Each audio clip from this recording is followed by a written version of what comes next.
And so, ngayon, nandito na kami sa Zaandam. Anyway, nag-Uber kami.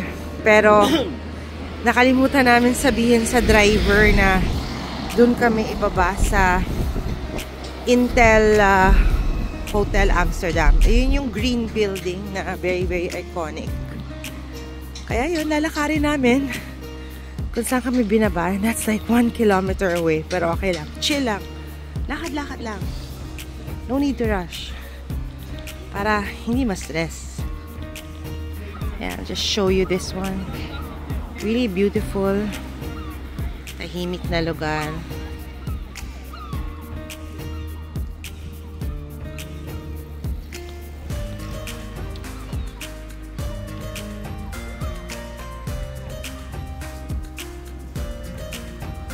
May green building na akong nakikita doon.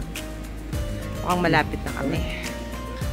Ganda ng place. Very tahimik. Lakad lang tayo. So this street is called...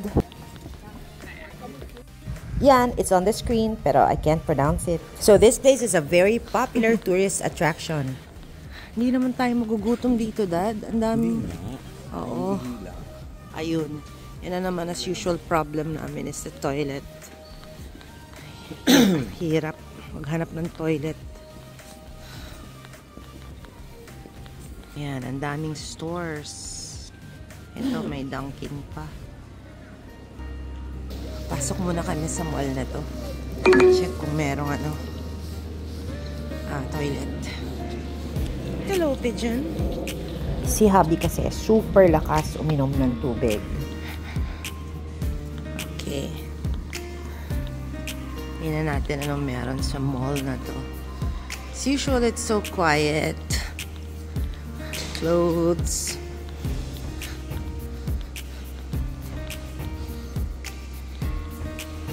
Okay, as of now, wala pa kaming nakikitang toilet. Oh no. Enter tour.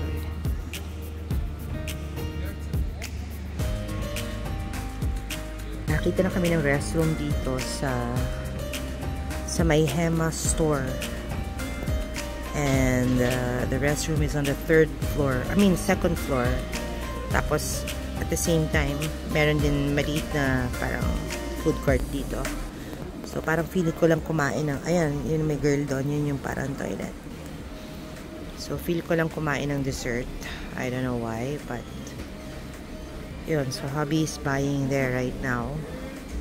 This is a vanille something that I can't even pronounce. So, yan. Alright. Try natin.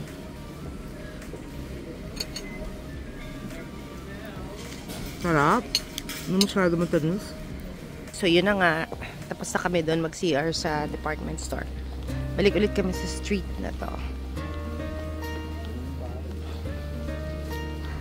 Punta na kami doon sa Intel Amsterdam Hotel. Picture.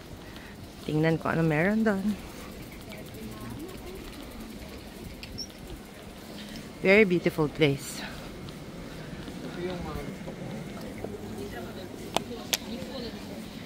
Parang gusto ko mag-lunch dyan sa Gunay.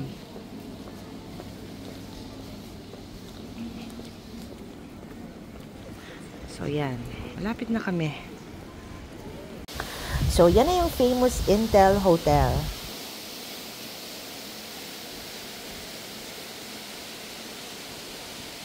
Umakyat kami sa second floor. Okay. So, umakyat kami dito sa second floor. Mas maganda magpa-picture dito with the Intel Hotel. Marami namang nakakainan dito so far. May coffee shop. Grabe, so pretty. Para akong nasa loob ng isang fairy tale book.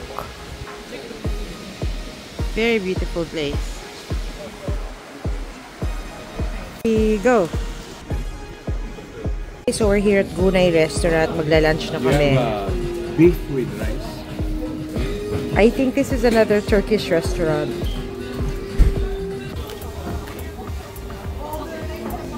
Ang pagkain namin today, I got the chicken wings. Si husband got the lamb. Loaded yung sa akin. May bread na, may rice pa, and may veggies. Fresh talaga pagkaluto kasi usok-usok pa, oh.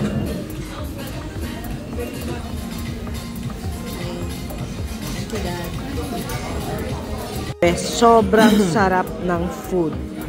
Ayoko lang mag-abuso sa carbs talaga. Pero sarap. Okay, after that very good lunch, punta na kami ng Zan's Chance. Mag-Uber kami. Ayaw ni husband mag-ano eh. Mag-tram. Mag-metro. Ayaw niya eh. Okay. Kami sa parang isang bus stop. Tawag kami ng Uber.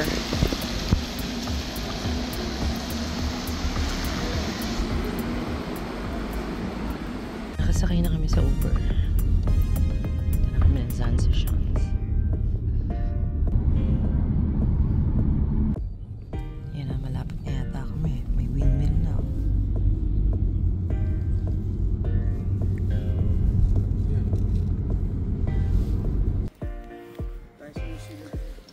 Huh? Okay, that was our ride. Yan. So, nandito na kami sa Zan's Chance. Tama ba? Ayan o, nakikita niyo na yung mga windmill. Ang dami na, o. Lalakarin namin to.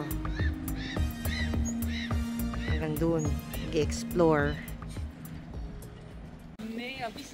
Ayan. Papasok na ako sa loob. Pasok na kami sa loob ng area.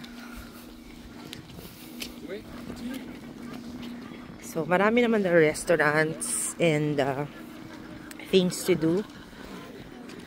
But I think I'm gonna go to the parang cheese making museum or something.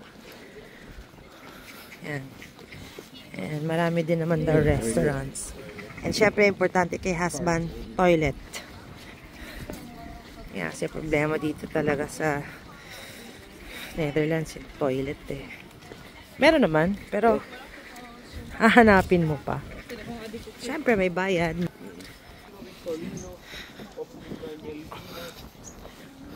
Okay. I think that is the cheese museum. Tama ba? Yan o.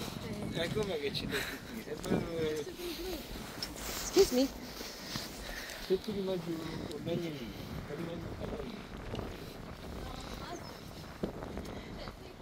Lamig. Grabe. Sakit na ng kamay ko. Ha? Mamaya, mag-gloves ako.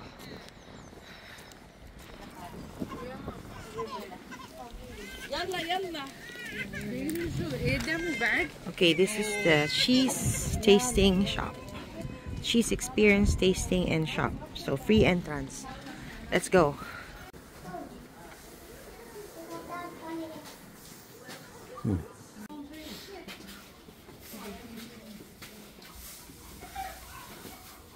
It's a cow.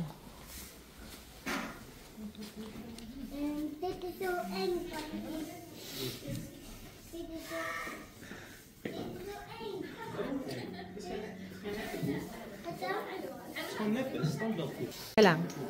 Tumingin ka dyan.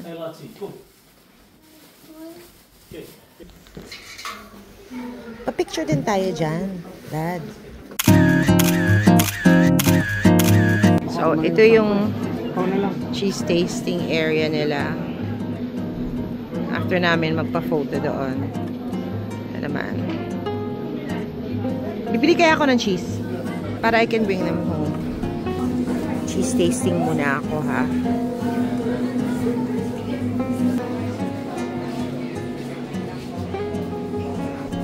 Hanap tayo ng something that I can buy. Oh my God, so many things to buy, pero ang mahal lang talaga nung iba. Yung iba naman, carry lang.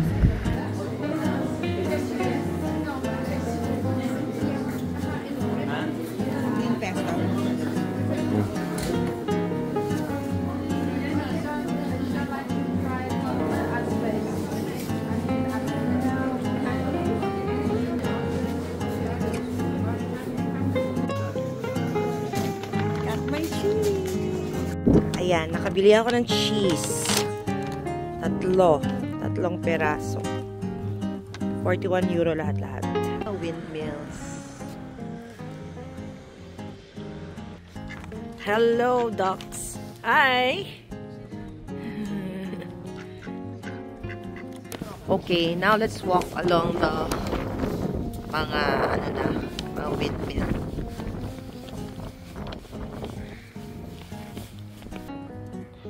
Teka, lilipat ako dun. Lamig na lamig siya, oh. Yan, nakaupo muna kami dito sa bench. Super lamig. Tigas na yung kamay ko. It's about 7 degrees Celsius ngayon. Windmills behind me. Very beautiful.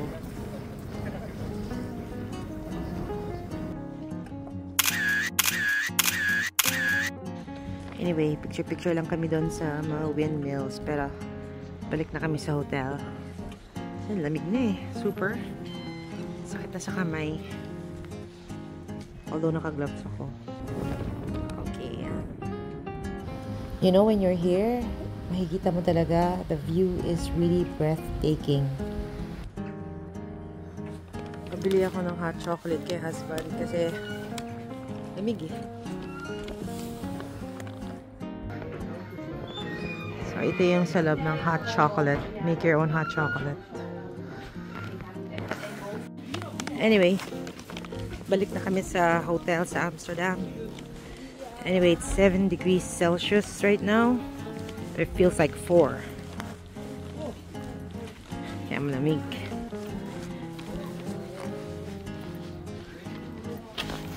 Gusto ko pumunta dun. Ayun o, yung may giant wooden clocks. Tara, bago man lang umuwi, magpa-picture dyan.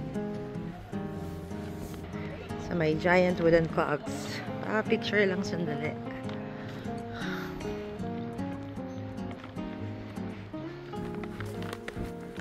Na.